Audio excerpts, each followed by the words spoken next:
네, 오늘 제목은 성전이 무너지는 날이라는 제목이고요. 마태복음 24장 1절에서 13절까지에 있는 말씀인데 오늘은 1절부터 3절까지만 먼저 살펴보겠습니다. 1절입니다. 예수님이 성전에서 나가실 때 제자들이 와서 예수님께 성전 건물을 보이려고 하자 예수님이 그들에게 말씀하셨다. 내가 분명히 말해둔다. 너희가 보고 있는 이 건물이 돌 하나도 제대로 얹혀 있지 않고 다 무너져 내릴 것이다. 예수님이 감람산에 올라 앉으셨을 때 제자들이 조용히 와서 물었다. 언제 이런 일이 일어나겠습니까? 또 주님이 오시고 세상이 끝날 때의 징조는 무엇입니까?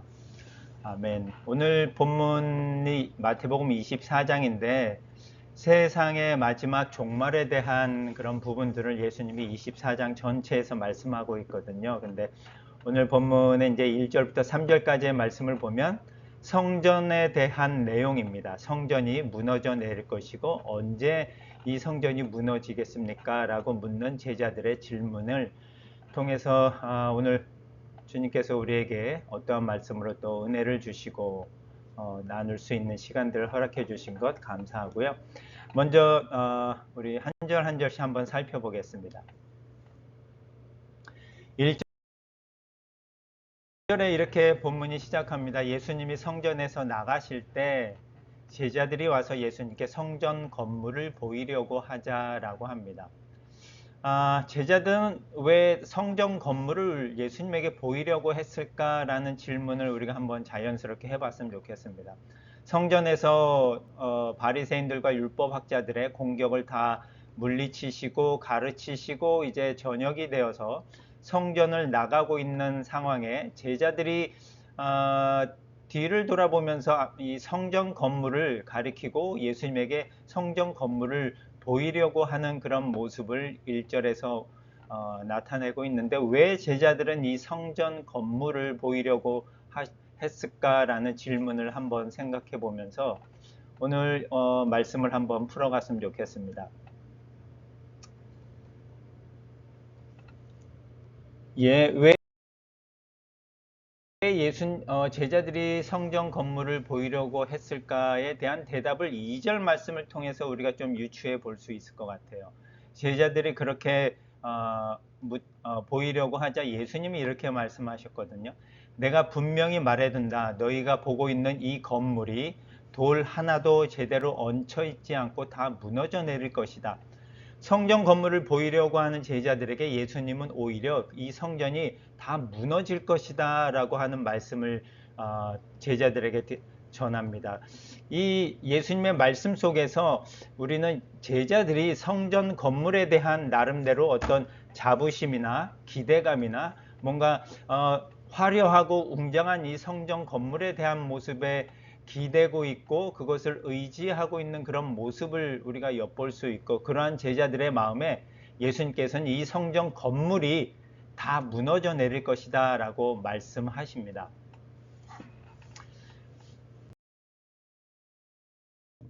그리고 나서 제자들이 이제 예수님과 함께 감람산에 올라가 앉았을 때 조용히 와서 묻거든요. 그렇다면 예수님 이 성전 건물이 언제 무너지고 언제 이런 일이 일어나겠습니까?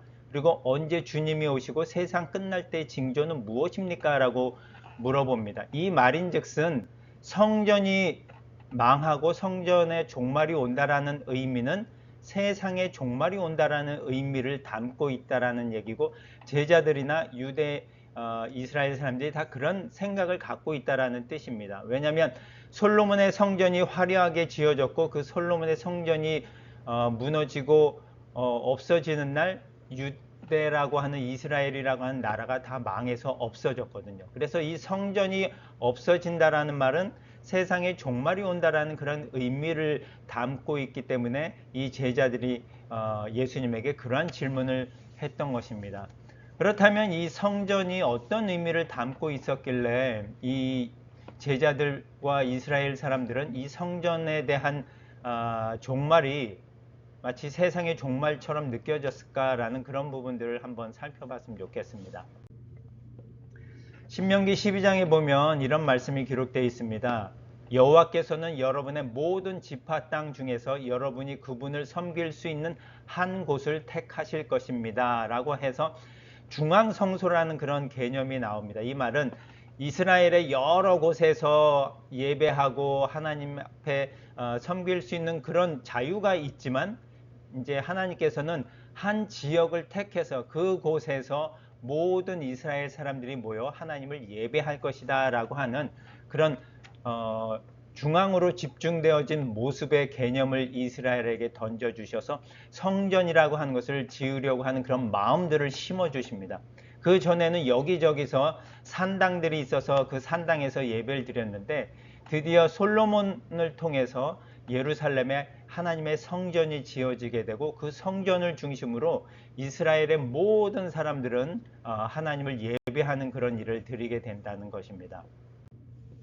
그리고 매년 이스라엘 사람들은 특히 남자들은 1년에 3번은 의무적으로 이 예루살렘에 올라가서 6월절과 77절과 초막절이라고 하는 그 세 절기를 지내는 그런 의무를 갖고 있었습니다. 그만큼 이제 성전을 중심으로 많은 일들이 이루어지고 이 성전이 이스라엘 모든 사람들의 삶의 중심이 되어져 간다라는 의미를 우리가 이 성전을 통해서 얻을 수 있습니다.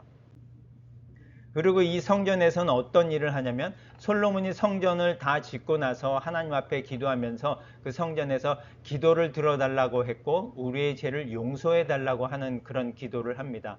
바로 이 성전에서 하나님과 함께 만나고 기도하고 예배드리는 곳이라는 그 성전의 역할을 우리가 찾아볼 수 있고, 그리고 또 하나는 역대하 7장 3절에 솔로몬이 이 성전을 다 완성하고 났을 때 어떤 일이 일어났냐면 하늘에서 불이 내려왔고 그 다음에 여호와 하나님의 광채가 성전에 가득했습니다.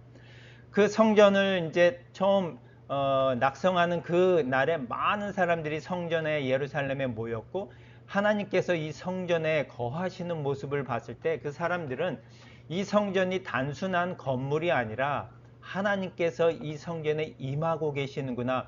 오늘 우리가 임재라는 찬양을 드린 것처럼 하나님께서는 이제 다른 곳이 아니라 예루살렘에 있는 이 성전에 거하시고 임하고 계신다라는 그런 의미가 모든 사람들에게 다 전해진 거거든요. 그러니까 사람들은 자연스럽게 이 성전으로 하나님을 만나기 위해서는 다른 곳에 가는 것이 아니라 이 성전에 와서 하나님 앞에 예배드리고 희생 제사를 드리게 된 것이 이제 자연스러운 그들의 삶의 일부가 된 것입니다.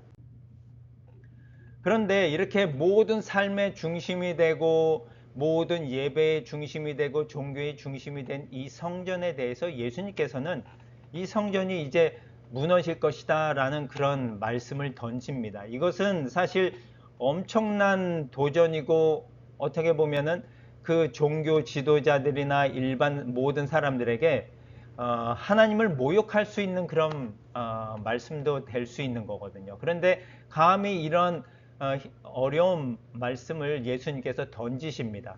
그러면서 요한복음 4장에서는 이 산이든 예루살렘이든 아버지께 예배 드리는 장소가 문제되지 않을 때가 오고 있다라고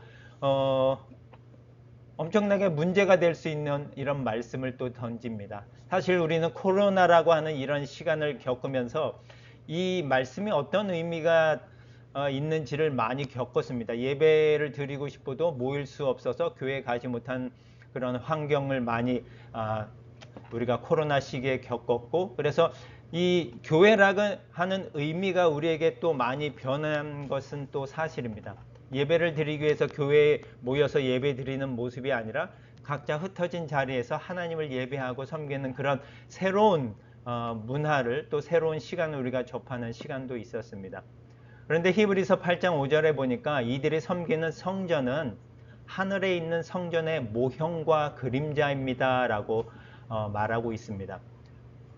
이스라엘 모든 사람들은 그 성전이라고 하는 곳은 하나님께서 실제로 임재하시고 거하시고 하나님과 만날 수 있는 유일한 곳인데 그 성전을 이제는 모형이라고 하고 그림자라고 하는 예수님의 말씀을 과연 그 당시에 있는 사람들이 이 말씀을 어떻게 받아들였을까 하는 생각을 한번 해봅니다. 그리고 예수님께서는 그 성전을 이제 정화하시면서 이 성전은 기도하는 집이다. 너희가 이 집을 강도의 소굴로 만들었다라고 하시면서 이 성전을 헐어버려라. 그리고 내가 3일 안에 다시 세우겠다라고 말씀하시고 마태복음 23장에서는 이제 너희 집, 이것이 성전을 말하는데 버림받아 황폐해질 것이다 라고 하는 그런 말씀을 전합니다. 성전이 모든 것이었고 삶의 중심이었고 종교의 중심이었고 모든 것이었는데 이 성전을 이제는 더 이상 쓸모없으니까 이 성전이 황폐해지고 무너질 것이다 라고 하는 예수님의 말씀을 사실 믿기가 어려운 상황이었을 것 같아요. 아주 화려하고 웅장하고 40몇 년에 걸쳐서 지은 그 든든한 건물인 그 성전이 무너진다? 이것은 상상할 수도 없는 일인데 예수님께서는 그 상상할 수도 없는 일이 일어날 것이라는 말씀을 통해서 우리에게 도전을 주시고 또 우리에게 새로운 생각을 갖도록 이 아침에 말씀을 던져주고 계십니다.